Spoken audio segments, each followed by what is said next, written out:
मुझे ये ज्ञानेश कुमार जी की नियुक्ति पे ज़रा भी हैरानी नहीं हुई है। मैंने ये पहले भी कहा था कि अमित शाह जी और मोदी जी एक तरफ और राहुल जी एक तरफ कोई चुनाव करने बैठेंगे तो होगा तो वही जो अमित शाह जी और मोदी जी चाहेंगे। राहुल जी की तो कहाँ सुनी जाएगी। अब वही हुआ। और मुझे ऐसा लगता है कि राजीव कुमार जी के जितने रिकॉर्ड्स हैं ना, उनकी ईमानदारी के या बेईमानी के जो उन्होंने सारे चुनाव में किए हैं, वो बोलते हैं मैंने फुल सर्कल पूरा किया है, उन सभी रिकॉर्डों को ये ज्ञानेश कुमार जी तोड़ देंगे, ध्वस्त कर देंगे बिल्कुल।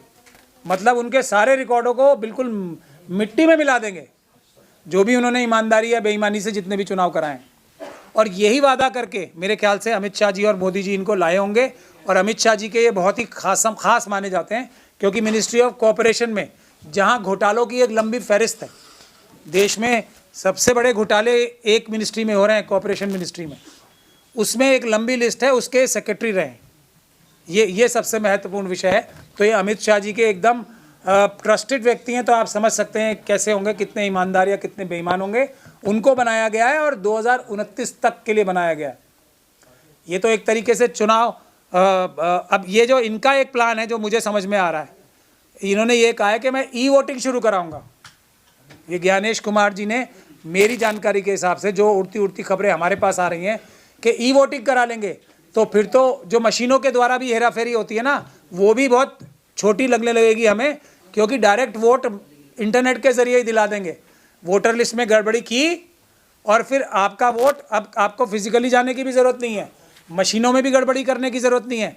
वोटर लिस्ट में वोट बढ़ाए और जो इनके खिलाफ वोट हैं वो कम किए, और ई वोटिंग बता दी कि ये अब आधार कार्ड तो सबका इनके पास है ही, सबकी डिटेल्स हैं कि आपने तो वोट दे दिया, आप जाएंगे पोलिंग बूथ में वोट देने, आपका पता लगेगा आपने तो इंटरनेट से वोट दिया, चलिए। तो ये पुलिस से जो मारपीट करानी पड़ती है, जो भ्रष्ट अधिकारी हैं पुलिस के, लोगों को चुनाव के बूथों तक जाने से रोकना पड़ता है, वो सब ऑटोमेटिक हो जाएगा। ये ज्ञानेश कुमार जी का अगला प्लान है। तो अब हमारा ये जो विरोध क्यों हो रहा है सर, इसका नियुक्त प्रक्रिया का जो ये क्या सही में नियुक्ति इनकी जायज नहीं हुई है? मतलब नहीं, सबसे बड़ी बात यह है कि ये देखिए, इसकी प्रक्रिया को समझना ज़रूरी है। जो इसकी चुनाव के आयुक्तों को नियुक्त करने की प्रक्रिया क्या है, अब पहले ये समझना है कि चुनाव जो है ना, वो सबसे महत्वपूर्ण कार्य है। ये जो अभी एडवोकेट्स जो बिल भी आ रहा है ना, इसमें भी ये धांधली करने के लिए वकीलों के गले में पट्टा बांधने की जो चेष्टा हो रही है, वो क्यों हो पा रही है? क्योंकि इनको चुनाव जीतने की चिंता ही नहीं है, वरना जनता ही इनको बाहर निकाल दे ऐसे काम करने की वजह से, किसानों के साथ, बेरोजगारों के साथ, जवानों के साथ, सबके साथ। तो लेकिन अब वो तो है नहीं, जनता तो इनको बाहर ही नहीं निकाल पाएगी, क्योंकि ये चुनाव में धांधली करके जीतेंगे मशीनों के द्वारा और दूसरे तरीक़ों से। और चुनाव कौन कराएगा? निष्पक्ष कराने की जिम्मेदारी किसकी है? वो है चुनाव आयुक्त की। अब वो चुनाव आयुक्त निष्पक्ष होना चाहिए ना, जो सबको बराबर की नज़र से देखे। अब अमित शाह जी और मोदी जी जिसको चुनेंगे, आप यही समझ लीजिए कि अमित शाह जी और मोदी जी ने चुना इन्हें, तो वो क्या ऐसे लोग होंगे, वो ये कहेंगे कि आप हमें हरवा देना चुनाव में, या ये कहेंगे तुम्हें बनाई इसीलिए रहे कि येन केन प्रकारेण तुम्हें हमें ही जिताना है, कुछ भी हो जाए, शायरी सुना के टरका देना है सबको, प्रेस से बात नहीं करनी है, प्रेस को सिर्फ शायरी सुनानी है। जो वीडियोग्राफी है भले ही कोर्ट आदेश कर दें, देने नहीं है, कंटेंट से तुम्हें हम बचा लेंगे, कुछ नहीं करना है, हम कानून चेंज कर देंगे, आप चिंता मत करना। तो अगर कोई ईमानदार, राजीव कुमार जी अगर ईमानदार होते तो सारी वीडियोग्राफी नहीं दे देते, पता लग जाता ना ईमानदारी से बेईमानी से चुनाव हुए हैं।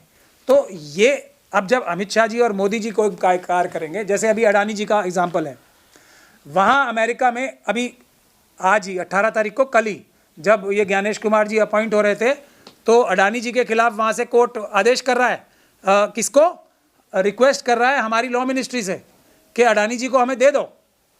लेकिन लॉ मिनिस्ट्री क्या कर रही है? लॉ मिनिस्ट्री कर रही है एडवोकेट्स एक्ट के ऊपर कार्रवाई कर रही है, उसको बदलने के लिए कि ये वकील बड़ा खतरा हमें पेश कर सकते हैं। ये तो जजों की भी ढाल बन के खड़े हो जाते हैं कई बार, कई जजमेंट आते हैं ना, आप देखते हो, हैरान होते हो कैसे आ गया। अच्छा, ईमानदारी से जो कुछ जजेस काम कर पा रहे हैं आज, वो वकीलों की ढाल की वजह से। तो ये सब ख़त्म करने के लिए अगर अमित शाह जी और मोदी जी के जेब के ही लोग आने लगेंगे, अगर मैं ऐसा शब्द भी प्रयोग करूं, जैसे ईडी का आप एग्जांपल जानते हो ना, क्यों है ऐसा? वहाँ तो जबकि एक चीफ जस्टिस का भी एक वोट होता है, लेकिन फिर भी किस प्रकार से ईडी, सीबीआई और इन सब एजेंसीज का इस्तेमाल हो रहा है। अगर आप ये सोच लो कि चीफ जस्टिस को वहाँ से हटा ही दिया जाए, चीफ जस्टिस साहब को, तो तब किस प्रकार के ईडी, सीबीआई और एनआईए के ऑफिसर्स बन जाएंगे। अभी जो उनकी ताकत है ना, वो 1000 गुना बढ़ जाएगी चुनाव आयोग के साथ। वो इसीलिए चाहते हैं। आपने धनखड़ जी को देखा, उनको क्या ईडी, सीबीआई की सिलेक्शन से प्रॉब्लम हो रही थी, उन्होंने एक नई बहस छेड़ दी। क्यों? क्योंकि ये केस आ रहा था, और आज केस का क्या हुआ वो भी आप लोगों ने देख ही लिया। ज्ञानेश जी से क्या उम्मीद है आपको? नहीं, मोदी जी और अमित शाह जी के लिए, आरएसएस और बीजेपी के लिए, मनुस्मृति के लिए पॉजिटिव, और देश के संविधान के लिए, देश के निष्पक्ष चुनावों के लिए नेगेटिव, नेगेटिव, नेगेटिव। ये